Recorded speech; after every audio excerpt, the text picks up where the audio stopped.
Fractional ownership is basically buying a piece of property. Tokenization, however, is a new concept which is you don't have any control over it. There's an operator who is responsible to do the management part of it, looking for a tenant, leasing it out, and even helping you sell it. You don't need a large capital. You can start as small as 500 dirhams. If you've got the funds to directly own the property, it's much better. Full of really good properties and no buyer. So overall, it's good for both buyers and sellers.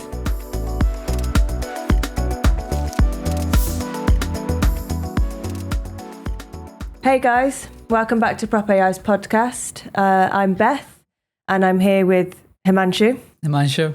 Today we're going to be covering the topic of fractional ownership and tokenization when buying a property. Himanshu's the expert here, so I'm going to hand it over to Himanshu to first of all give us an overview of what exactly does that mean for someone that's never heard of fractional ownership or tokenization.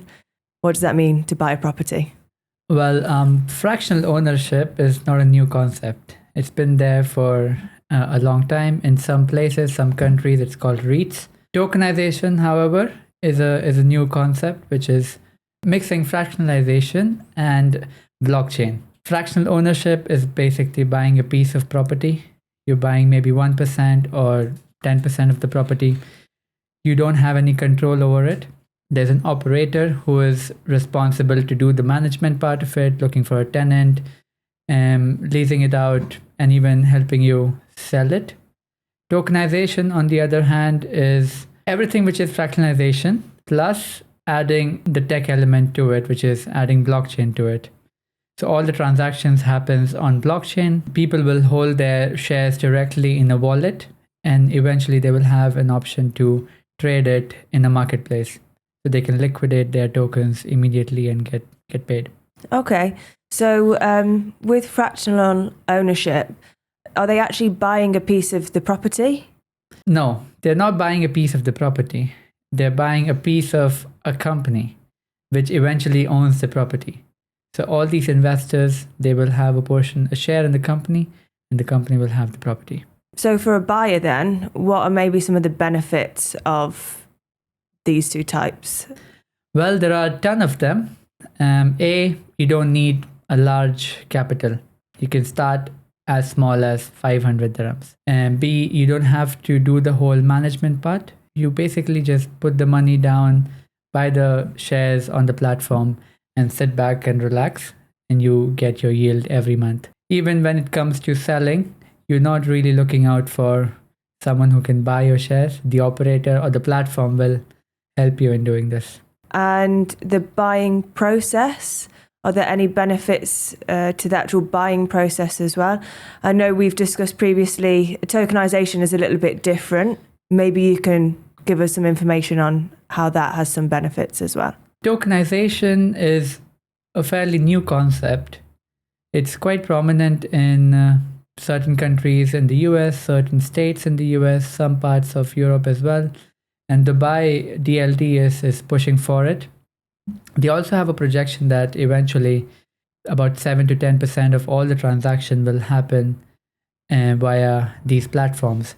Now, as a buyer, tokenization, when you buy a property which is tokenized, you directly own the share of the property instead of owning a share of the company, which is the case with fractionalization.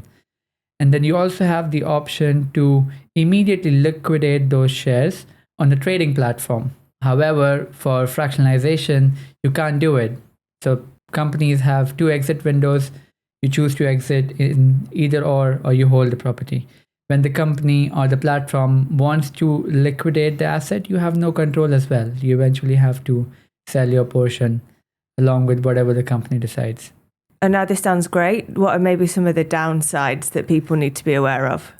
Depends if you see it as a downside or not, but your net yield is going to be lower because... Compared to what though? Compared to directly owning the property. Okay. So if you've got the funds to directly own the property, it's much better you go on and directly buy the whole property. Even then, direct ownership comes with a lot of hassle. So if maybe you don't want to do that, or maybe you have, let's say, $500,000 in cash, and if you want to divide it among multiple areas in Dubai, then it's best to go with fractional ownership or tokenization. However, if you want to do it all in, go one area, one property, you kind of restrict it as well. You take the risk. You also get the reward. But more importantly, the risk would be lower returns, and you have to manage the property yourself. If you've got a bad tenant, you got to manage that as well. Yeah, I mean, you can pay a property management company, but then that's an additional cost that would affect reduce the returns. yield, yes. Yeah. Now that's benefits to the buyer. Obviously, sellers need to sell their property to these companies. I know you work quite closely within this for Prop AI.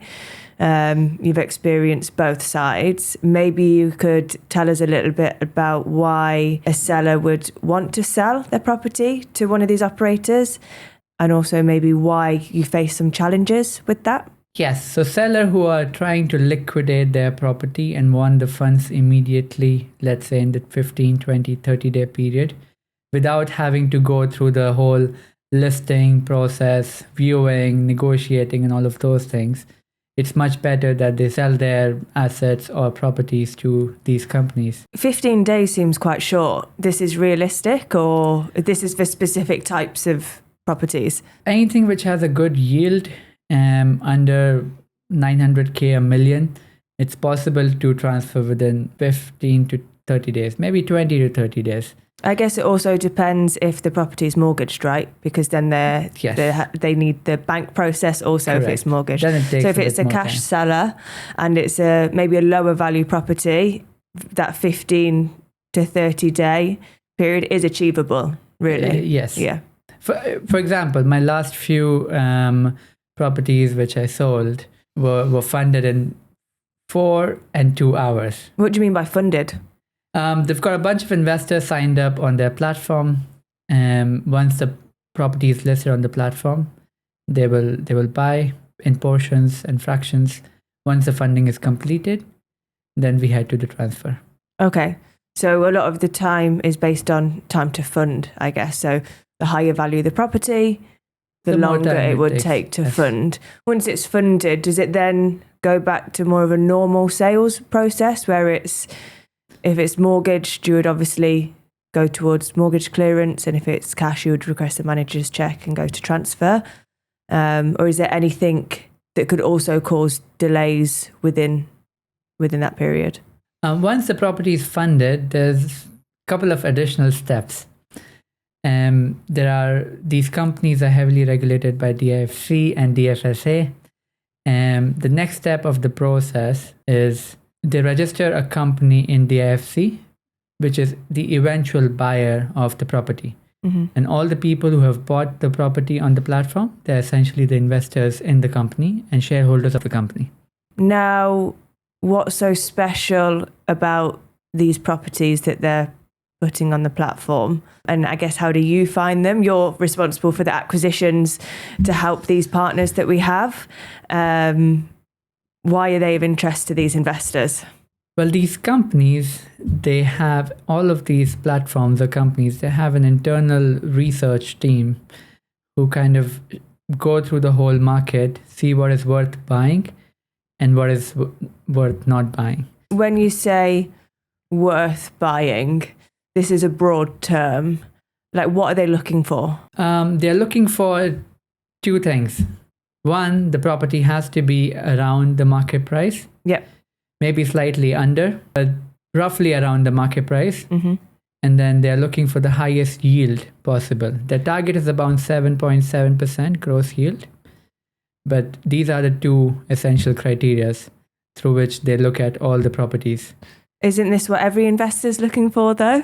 Yes, and that is the benefit to you, because you are buying properties or fractions of properties which will only be bought by seasoned investors. And how do you find these gems, shall we say, in the market? Like, what are we doing to help identify them? Well, the Prop AI platform is quite beneficial. We have the tech to able to scan the market and see what is relevant. Okay. And we can check what properties in the market are giving what yield, how close are they to fair market value, etc. And this is what I personally use to find those properties. Okay. And is it only online properties, or do we also work with the off-market supply? Because I think I was chatting to one of our colleagues recently, around 60% of units that have a current Tokesi aren't listed online. So that's a lot of supply that never hits the portals. So how do we tap into that as well? Well, we have an extensive pool of agents and agencies who we closely work with. All these agents or agencies they're specialists within their area, and most of the times off-market properties are exclusive to these agents or agencies who kind of specialize within a small area, and we leverage that relation to generate inventory for our buyers. So we spoke quite a lot about fractional ownership. It's probably the more dominant option in the market. If we look at tokenisation, as you mentioned before, this is a newer concept. Do we know the full life cycle yet on how these units are going to perform when the tokens are resold, or are we confident that this is something that is going to work? Looking at the other markets, it has a high potential of working. Which other markets have adopted this? The US, certain states in US, I believe Miami is one of them, where tokenization is available. Many companies are doing it. There are certain countries in Europe who are into tokenization, as well as India. There are companies in India, they are trying to bring this to the Indian market. I think the biggest benefit to the end buyer is having their money invested in a very important investment sector. A lot of people are not able to invest because real estate is really expensive to get into. There's a lot of uncertainty about the information they get and if the information they're getting is complete or not. But via these companies, via tokenization or fractionalization, it's easily accessible to everyday buyers. Okay, we've had the first purchase of the property. It's funded, it's on the blockchain. Do we know how it's going to perform when people want to resell or trade? Well, to my knowledge, all the properties will be linked to a third-party valuation company who will do the valuation on a frequent basis, probably every 3 months. And you as a buyer, if you hold tokens and you see the property has appreciated, there will be a marketplace where you can list your tokens, and then perhaps someone will buy it based upon the valuation given by the third-party company. And is this happening in the market now? This will be the next step. So the companies right now who have bought the properties, they are working to get clearance from DLT. And once that is sort of a green light is given, that will be available. Tokenization aspect is regulated by DLT? Yes. For every player? There's only one player right now in the market. But for every player, there are a lot of companies who are kind of sitting at the gates for the gates to open. Okay. And once the gates are open, there'll be many more players in the market. What are the benefits to the seller if they sell to one of these tokenization companies? I think there's to my knowledge, there's two main benefits. The whole process is digital. Digital, so funds go direct to the bank and no need to go to the trustee. Yeah, so that's just digital, right? And maybe less hassle. Yeah, but I'd spell it out because digital, people still think they need to go to the trustee, right? Yeah. We heard yesterday that there's the new digital buying process that I think everyone needs to figure out what that means. Yeah. But I agree with you, tokenization is digital. And the seller doesn't need to be physically here, nor send a POA. Yeah. Yeah. The seller doesn't need to be here. He can be anywhere across the globe and he can still sell his property. The funds will be transferred in his bank account straight away. He doesn't need to be present this is nice. in person. Yeah. Yeah. A lot of sellers in Dubai are international. So it's a very important element of tokenization. Yeah. A lot of times sellers have to kind of come here, cancel everything they're doing, go pay to the for trustee flights, office. Yeah.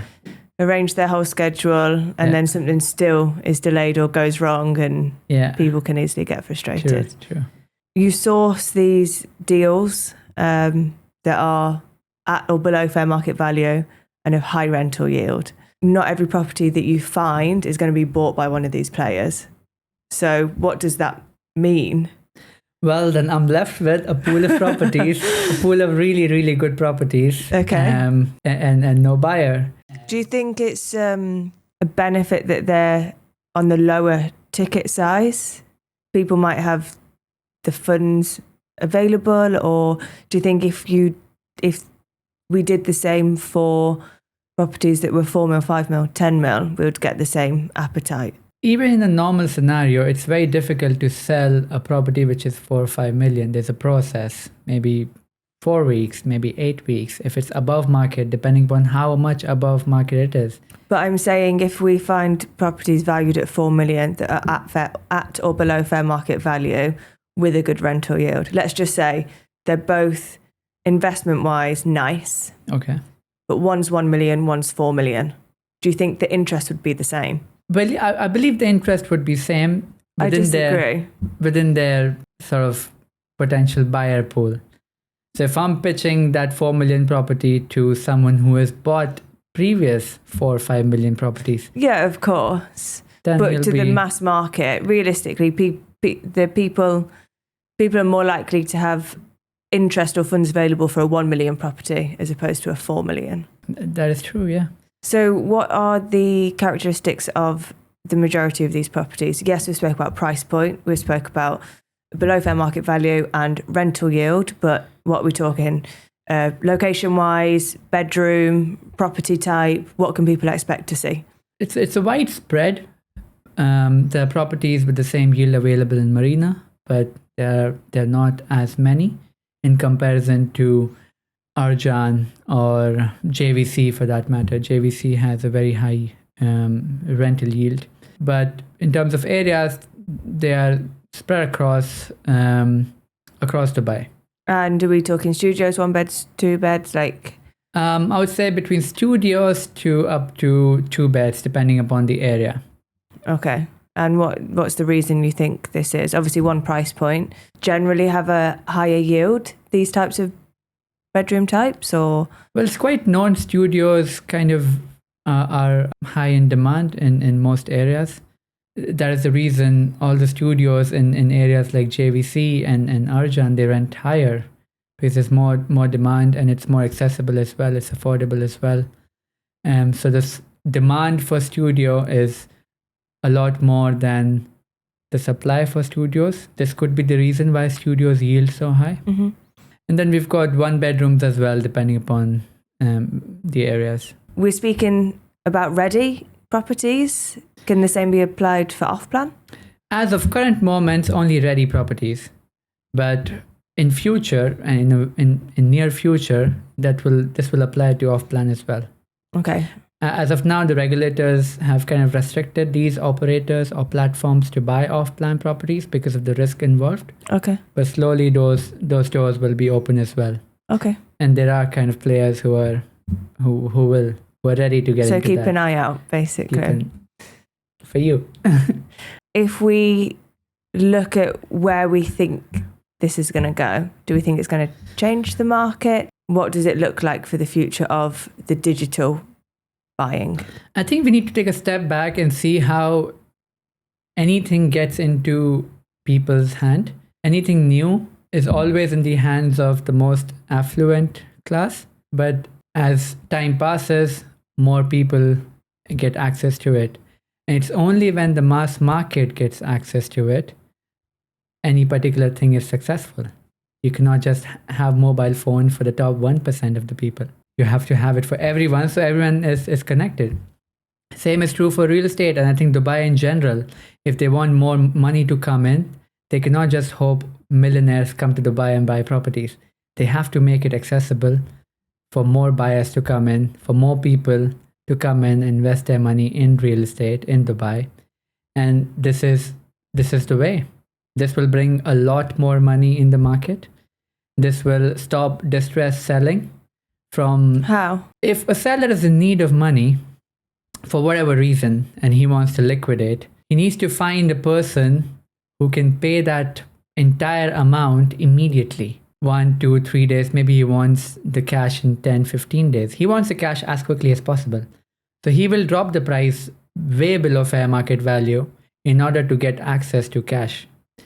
And platforms like tokenization platform or fractionalization platform, they will help prevent it, because they will buy it slightly around market price. So you will not have to sell it way below market price. At the same time, this helps other owners in the building as well, because if there's a couple of distress deals in the building, brings the median price down. Buyers start offering, saying I want that price. Lower. Buyers start bidding low, and it's a hassle for the existing sellers in the market. So overall, it's good for both buyers and sellers, and for everyone who is invested in Dubai, who's part of real estate, Dubai in general, etc. Okay, so let's compare buying through a digital platform such as fractional ownership or tokenization, or buying the asset. What do you recommend? Well, it depends upon how much funds you have and how much time can you allocate to manage the asset. If you are someone who've got the funds and who've got the time to manage the assets, then I would recommend go the traditional way of owning the whole property. But if you are not that person who has the time, but who has the funds, it's much better to go on these digital platforms, buy a bunch of properties in different areas, allocate your funds or diversify your investment in different areas. For a lot lower. And you're not investing any time. You get your rental yield on a monthly basis, and the platform does all the work. And if you don't have the entire funds and don't have the time, then this is the way. You have to go on these platform, buy a piece of property, sit back, relax, get your rental yield. The platform will do everything for you. Nice. So either way, if buyers turn to you, you can help them find these best deals in the market. 100%. If anyone watching, you're looking to buy a property, just give me a call. Okay, great. So maybe we can summarize what we've spoken about today, just to give a little recap. So yeah, here's a quick recap. Fractionalization is buying a piece of property. There's an operator in the middle who will manage everything for you. You get your rental yields on a monthly basis. When they exit, which is twice a year, you will get your appreciation based on whatever the property is appreciated. You don't have to sell. You can hold it until the whole property is sold. You've got the option to sell your shares twice a year, right? Yeah. But if the SPV is selling the property, correct. You don't have control. You're selling it by default. So, yeah. Well, that is fractionalization. Tokenization is a newer concept. You hold the tokens, which is direct portions of the property in your wallet. You have access to trade it on the platform. This part is work in progress. Eventually, this will be active maybe in the next couple of months or maybe more. Mm-hmm. If you see the value of your tokens have gone up based on the inputs from the third-party valuation companies on the platform, you can trade your tokens immediately, get your money back in your wallet, and perhaps look for something else to invest in. In terms of the future, I think overall it's good for every player in the market, be it the sellers, be it the buyers, be it the regulators or the government who is trying to get more capital in the market. It's beautiful concept for everyone involved. Yeah, it's allowing more people to get on the property ladder at the end of the day. Yes, it's allowing people to get wealthy, to allocate your funds in an investment sector which is very hard to allocate in, and these platforms are doing everything for you. You don't need to know anything. You just go on, check the numbers, see what is what, cross-verify it with the transaction data, and if you want, but because we've already done that, because we've helped them find the property. Yeah, but it's always good to double check, just to make sure your investment is right, your money is going to the right place. Mm-hmm. You have it. You have the numbers from the platform's properties, and then you can cross-verify it quickly on the transaction data, and you will know for yourself that these properties are actually worth good investing deal. in. Yeah. Okay. Any final comments for today? I think that's all for now. I encourage the users to learn a bit more about it, the audience to learn a bit more about it, spend some time researching, spend some time on the Prop AI platform. We have an incredible platform to help buyers find the best properties in the market. We help people buy a full asset. Yes. Because we have a lot of data and AI and tech in place. We help these players find the best opportunities for fractional ownership or tokenization.